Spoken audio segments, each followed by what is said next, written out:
Hey, what's up, everybody? Thanks for tuning in. Today I'm gonna do something a little different. Uh, Inspired by an old friend of mine I ran into today. I kind of just want to get some feedback from y'all. I think it's an interesting topic. So I ran into my buddy today. His name's Cuba, and I've known him maybe shit. I met him. I met him in the county jail when I caught my last case, so that would be 2009. So 16 years. And he's really from Cuba. And obviously he's worried right now for obvious reasons and but he had just got out of prison and apparently what they're doing now be, let me explain. So we in Ohio we had two reception centers. CRC right outside of Columbus in Orient. And then we had Lorain, which is in Lorain, Ohio, over by Cleveland, and all them guys go. Well, because, parole violators was packing prisons and packing rehabs, and, they just was overwhelming the prison system, they decided to turn Lorain into a just straight parole violators. And so now if you catch a PV, you go to Lorain and serve your PV. And apparently what they're doing now is they got it to where if maybe you're an immigrant or an illegal immigrant, once you go into the system or once you hit that facility, it's flagging somebody, the government, and they're picking you up. And the crazy thing is they're making them serve their time first. They're coming and getting them on their out dates. And then I just got to thinking even further into it. Like, well, shit. Every prison I've ever been to, there were, I mean, compared to the rest of the prison, they weren't large groups, but it was a significant, I mean, shit. There was a good amount of illegal, I don't know if they were illegal or not, but they were immigrants. And they were in prison, so probably, but and the most dangerous inmates was always the foreigners. You ask anybody who's been in Ohio. Again, I can only speak on Ohio.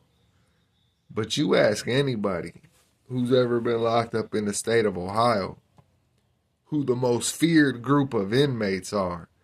And they're not even going to say a gang like Latin King or MS.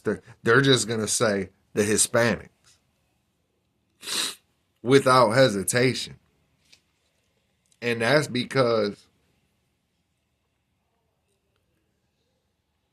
they try to be diplomatic. That's one thing I will say about any of the Hispanic groups that I've ever been. And the only ones that I've ever been around are the Latin Kings. And I've been around some Latin Counts and I've been around some MS-13s, but they all kind of flew up under the Latin King banner where I was in the joint. Like, they wasn't claiming Latin King. They were still repping their shit, but the Latin Kings ran the Hispanic groups. And, but yeah, all the most vicious assaults were carried out by Hispanics most of the time. Even if you go back, like I was talking about, from 2011 to 2013 at Toledo Prison, you had all them murders. At least in a 15 to 18 month period, you had at least 12 to 15 murders, 10 to 15 murders, for sure. And half of those were carried out by the MS-13s and the Latin Kings. At least half, at least a third for sure. So if they gut that group, prison politics and the dynamics of prison is going to change dramatically, because that's a sizable, formidable population in our prisons. You know, I live in Toledo, and it's weird, it's crazy, because like if you go to Cleveland, Cleveland has a huge Puerto Rican demographic. In Toledo, we don't. I don't. I mean, I'm obviously, I'm sure we got some, but it's very small. We got a huge amount of Mexicans in Toledo. And yeah, it's just crazy, man. We've had rumors around here about them supposed to be hitting our city and shit like that. But you know, prison is a reflection of society. I mean, the same shit goes on in there that goes on out here. And the thing about prison is it's just such a, it's, you know, when you do 5 to 10, once you've been locked up 5 years or 5 to 10 years, once you've been locked up, any prison you go to, you know a bunch of people. It's a small community. And after so long, you just, you know, at first everything's new and you're seeing shit for the first time. So you know, you're just not learning it. After a while, when you start to absorb it for what it really is, it's a small community. It's, you know, everybody who's going to be there a while. And the Hispanics are a big community, a dangerous community. I feel like it's going to put a lot of people in danger. I feel like the Hispanics are in a lot of wars. They got a lot of situations in places. And if they remove a chunk of their arsenal, that's going to put a lot of people in danger also. I was watching a documentary about the Fresno Bulldogs. A lot of you might be familiar with it. If you ain't, check it out. It's kind of weird, but that's what it's going to be like. It was just a little situation where,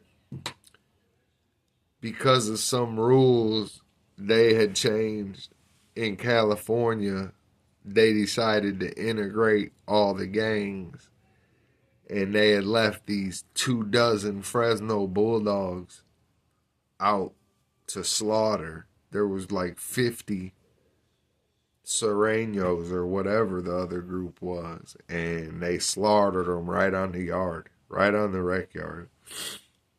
That's kind of gonna be the situation, because, you know, in a lot like Toledo, when I was in Toledo,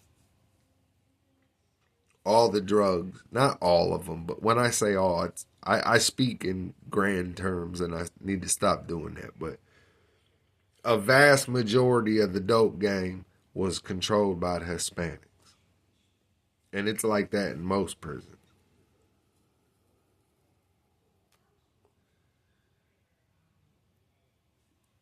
It, yeah, it, man. I didn't, you know, now that I say that, and I get, it's gonna prisons around Ohio are gonna start exploding at the seams if certain people start getting removed, because it's gonna cause friction with other demographics trying to now get into position where there's going to be a void. Then there's going to be people who are citizens who aren't going to be removed, who are now going to have to deal with whatever situation they might have already had in motion, but their army's cut in half or more. Because I'm going to tell you, man, shit, man, probably 60 to 75% of them don't speak English. Most of them don't even speak English, or if they do, it's really broken. So that my point about that is they're probably going to be the ones removed.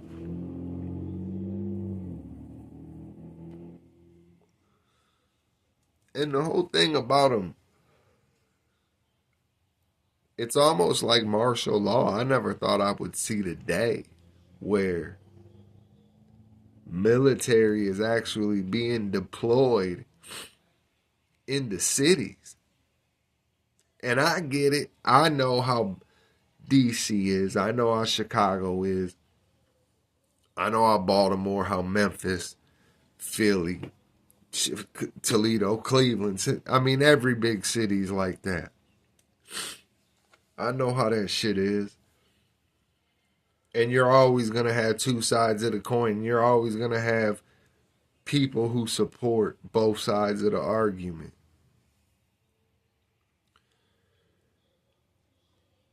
I don't know how I feel about it. I got a lot of Hispanic friends and a lot of Hispanic family, like people I look at as family, and none of them are in danger of being removed, but I'm sure a lot of their people are.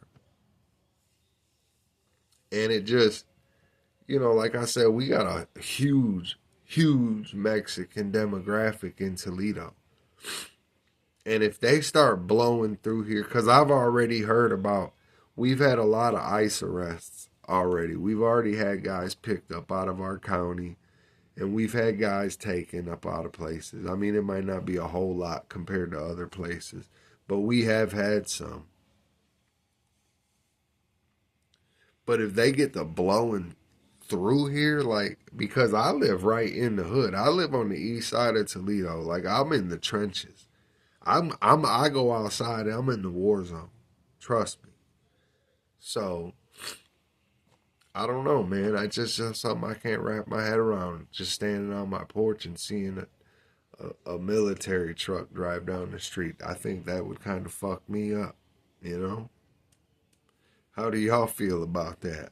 What's your guys? I'd like to hear you guys' input on that. So yeah, that's really all I got today. I didn't have nothing big today. I do want to end the video with a huge thank you guys. As you guys know, we hit that 500, and I do plan on implementing some changes to the channel. I would like to maybe do, and that's another thing too, guys. Listen, whatever you guys might, if there's something you guys want to hear about, or if there's something you would like to see me do, like I'm thinking about getting into reactions, and I got some ideas. I'm fishing, man. I'm working on obtaining the equipment. It's a process. You know what I'm saying? I got to step my game up as it goes. But again, though, just mad love and mad thanks, mad respect for the support you guys have given me. I've always said, man, my luck is like my luck is so bad. If it was raining pussy, I'd get hit in the head with a dick. I've always said that. So it looks like maybe it's turning around, and that's because of y'all. And I've also always believed that we create our own luck.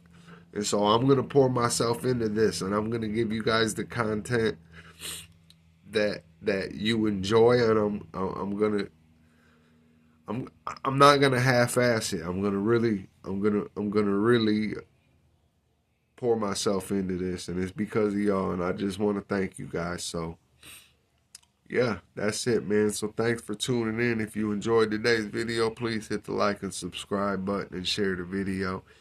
And until next time, there's memberships. I'll release posts when I do decide how I'm gonna move in the future and shit like that, in terms of how that shit'll go. But yeah. So thanks again, y'all. Stay safe. It's the Hoodie Man. I'm out.